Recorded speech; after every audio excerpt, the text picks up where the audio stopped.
लीजिए अम्मी, इतना काफी है ना। ये हो गया अली भाई का हिस्सा, ये भी डाल देता हूँ इसमें। ये अली भाई के लिए गोश्त ज्यादा नहीं डाल दिया आपने?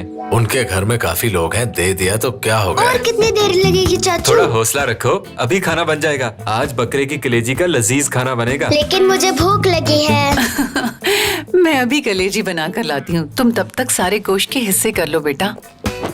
अभी तो शिराज भाई के घर भी गोश्त भिजवाना है। उनके गोश्त में हड्डियाँ ज्यादा डालना। पिछली बार उन्होंने हमें गोश्त के नाम पर हड्डियाँ ही भेजी थी बस, और वो गोश्त भी सिर्फ चर्बी ही था। मैं ऐसा नहीं करूंगा, ये अच्छा लगता है भला। ये लो उनका हिस्सा, ये भी डालो इसमें।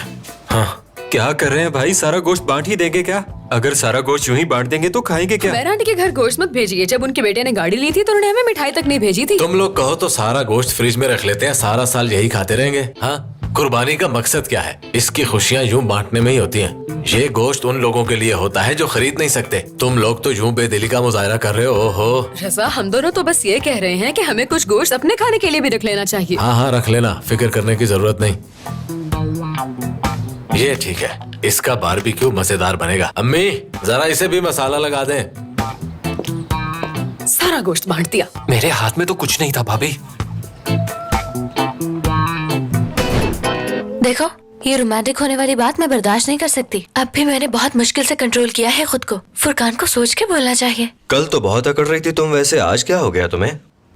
कल शेर बन रही थी, आज बकरी। प्रोफेशनल बनना है तो प्रोफेशनल बन के ही रहो। ये फुरकान वाली हरकतें बंद कर दो करीम।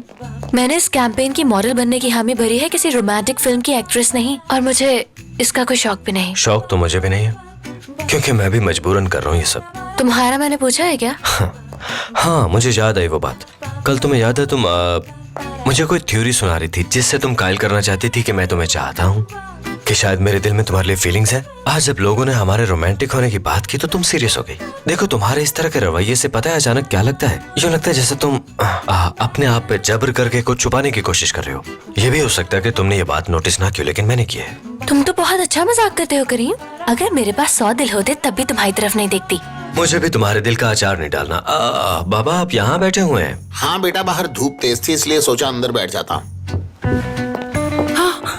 मोहसिन, आप अभी तक यहाँ क्यों बैठे हैं? लोग हमारा इंतजार कर रहे हैं, आप भूल गए हैं क्या? क्या हो गया बेगम, इतनी जल्दी भी क्या है? मैं और बच्चे जरा वैसे ही बैठे थे। मोहसिन, बच्चे भी साथ जाएंगे मगर वो लोग इंतजार कर रहे हैं। चलो चलो उठो, जल्दी करो, आप भी उठें। अरे क्या हो गया बेगम तुम्हें? अरे बैठ जाओ बच्चों, बैठ जाओ। वो लोग हमारे इंतजार में सूख नहीं जाएंगे। और फिर हमारे घर में भी मेहमान आने हैं, उन्हें कौन देखेगा? मोहसिन बस करते, मैं अच्छी तरह जानती हूँ आप अपने दूर के रिश्तेदारों का इंतजार कर रहे हैं और उन्हीं के लिए खास एहतमाम किया है आपने। वो तो कल आके भी मिल लेंगे ना। उफ खालदा, तुम तो हर साल ही ऐसा करती हो और जानता हूँ कि किस लिए करती हो, क्योंकि मेरे रिश्तेदार आ रहे हैं। लो मैं उठ गया हूँ, चलो। तुम्हें लगता है हम ना गए तो वो खाना नहीं खाएंगे? अब तुम्हें क्या दावतनामा देना पड़ेगा? सुना नहीं तुमने? चलो जल्दी करो, देर हो रही है।